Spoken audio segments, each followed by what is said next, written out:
Halo sahabat Merah Putih, bertemu kembali dalam channel kami. Like and share, dan jika ingin berlangganan, subscribe dan nyalakan loncengnya.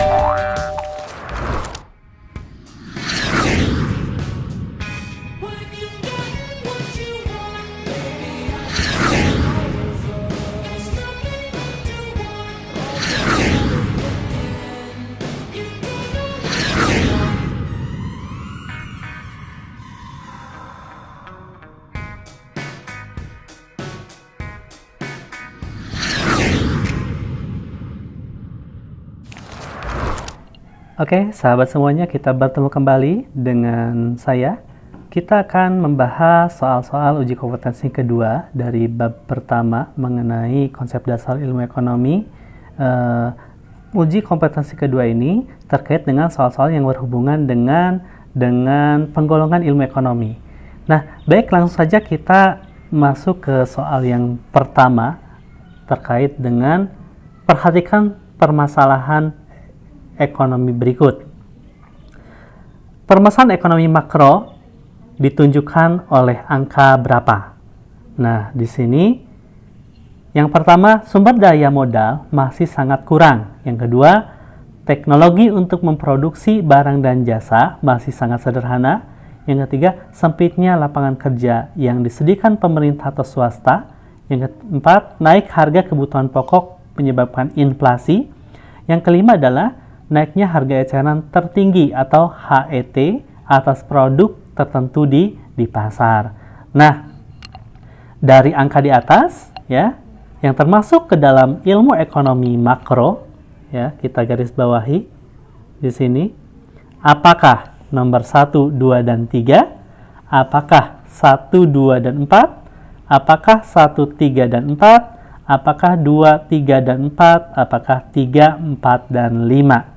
Masih ingatkah terkait dengan ilmu ekonomi makro? Ilmu ekonomi teori, ya? Ya, benar. Jawaban yang tepat untuk menjawab soal nomor 1 ini adalah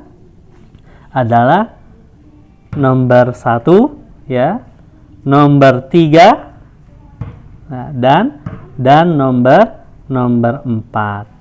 Jadi, jawaban yang terkait dengan permasalahan ilmu ekonomi makro adalah yang C, sedangkan yang lainnya itu termasuk ke dalam ilmu ekonomi mikro. Oke, kita lanjutkan ke soal nomor 2. Nah, soal nomor 2 ini, setiap bulan Badan Pusat Statistik atau BPS mengeluarkan data indeks harga konsumen dan tingkat inflasi bulanan Indonesia. Pada bulan September 2018, tingkat inflasi bulanan sebesar 0,18%. Pernyataan tersebut menunjukkan penerapan ilmu ekonomi. Apakah ilmu ekonomi makro? Apakah ilmu ekonomi mikro? Apakah ilmu ekonomi terapan? Apakah ilmu ekonomi deskriptif? Atau yang terakhir E, ilmu ekonomi teori. Oke. Ya, jadi jawaban yang benar terkait dengan soal nomor 2 ini adalah yang D, itu ya. Di mana di dalam soal nomor 2 itu ya. Nah, kenapa jawabannya ilmu ekonomi deskriptif? Nah, bahwa ilmu ekonomi deskriptif ini digunakan oleh Badan Pusat Statistik atau BPS untuk menyajikan keadaan ekonomi, baik ekonomi makro maupun ekonomi mikro.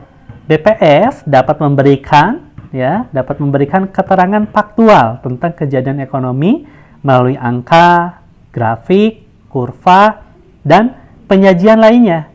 Ya, data tersebut memudahkan pembaca untuk mengetahui informasi sektor perekonomian suatu daerah. Nah, yang diterangkan di dalam soal nomor 2 ini menerangkan mengenai bahwa di bulan September 2018 Indonesia, ya, menurut BPS menggambarkan terjadi inflasi mencapai 0,18%. Ya, jadi itu jawaban nomor 2 adalah ilmu ekonomi deskriptif. Nah, kita beranjak ke soal nomor 3. Oke, soal nomor 3 ini ya, aspek yang menjadi kajian ilmu ekonomi mikro. Nah, sekarang kebalikannya, kalau tadi nomor 1 adalah ilmu ekonomi makro. Nah, nomor 3 ini adalah yang ditanyakan adalah yang termasuk ekonomi mikro atau ilmu ekonomi yang mempelajari secara sempit. Ya. Jadi, apakah yang A, tingginya laju inflasi pada September 2018? Tadi sudah terjawab di nomor 2 inflasi itu, atau di nomor 1 ya. Yang B, apakah melemahnya nilai tukar mata uang rupiah? Yang C, defisitnya neraca pembayaran internasional? Ataukah yang D, rendahnya daya beli masyarakat? Ataukah yang E, sempitnya lapangan pekerjaan? Nah, sekali lagi, bahwa yang menjadi titik tekannya di soal nomor 3 ini adalah terkait ekonomi mikro. Ya, ekonomi mikro ini oke, benar.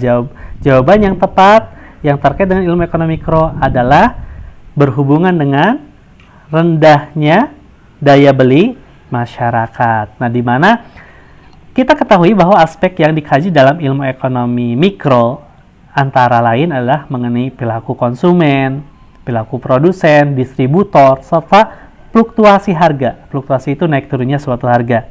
Nah, harga komoditas tertentu di pasar itu ya, yang dikuasai suatu perusahaan dan rendah daya beli masyarakat merupakan permasalahan ekonomi mikro. Jadi itu ya terkait dengan soal nomor 3. Oke, kita berlanjut ke soal nomor 4 ya.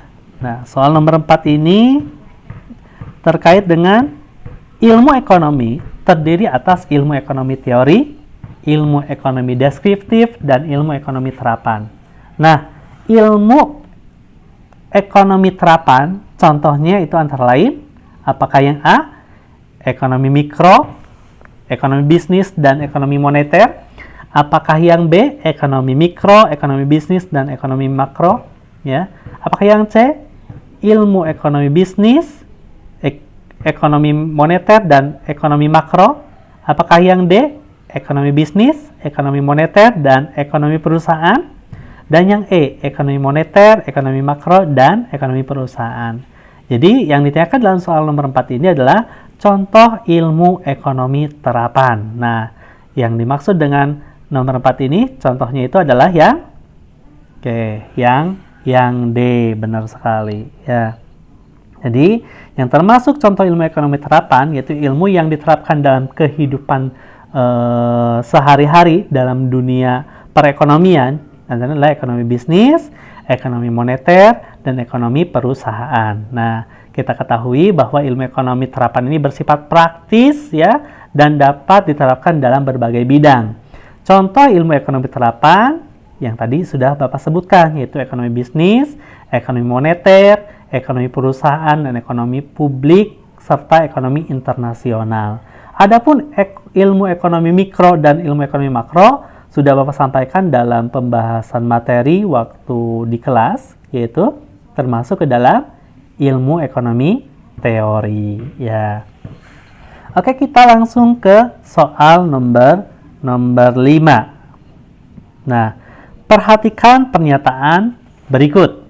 Nah, yang ditanyakan dalam soal nomor 5 adalah analisis ekonomi makro ditunjukkan oleh pernyataan angka berapa saja. Nah, di sini yang pertama cara menghemat dalam pemakaian sumber daya, yang kedua faktor-faktor yang menentukan kegiatan ekonomi suatu negara, yang ketiga adalah cara mencapai kepuasan maksimal, yang keempat masalah utama dalam setiap perekonomian, ataukah yang kelima peran pemerintahan dalam mengatasi masalah ekonomi. Nah, yang termasuk analisis ekonomi makro ditunjukkan oleh angka berapa saja? Apakah ditunjukkan oleh angka A, 1, 2, dan 3? Ya. Apakah B, 1, 4, dan 5? Apakah C, yaitu 2, 3, dan 4? Apakah D, 2, 4, dan 5? Apakah yang E, 3, 4, dan 5? Oke, jawaban yang benar adalah jawaban yang tepat untuk menjawab soal nomor 5 ini adalah yang Yang D, 2, 4, dan 5. Ya, apa saja 2, 4, dan 5 ini? Mari kita ke atas kembali, ya. Nah, nomor 2, 4, dan 5. Yaitu 2, 4, dan 5 itu mengkaji faktor-faktor yang menentukan kegiatan ekonomi suatu negara, berarti bersifat nasional, ya. Nah, terus masalah utama dalam setiap perekonomian, ya. Nah, masalah utama dalam setiap ekonomi itu bersifat global, bersifat makro, gitu ya. Nah, terus yang terakhir adalah yang kelima, peran pemerintah dalam mengatasi masalah ekonomi. Ya, masalah ekonomi itu tadi sudah disampaikan global sekali, sehingga ketika bersifat global dan menyuruh bersifat nasional itu disebut ekonomi makro. Ya.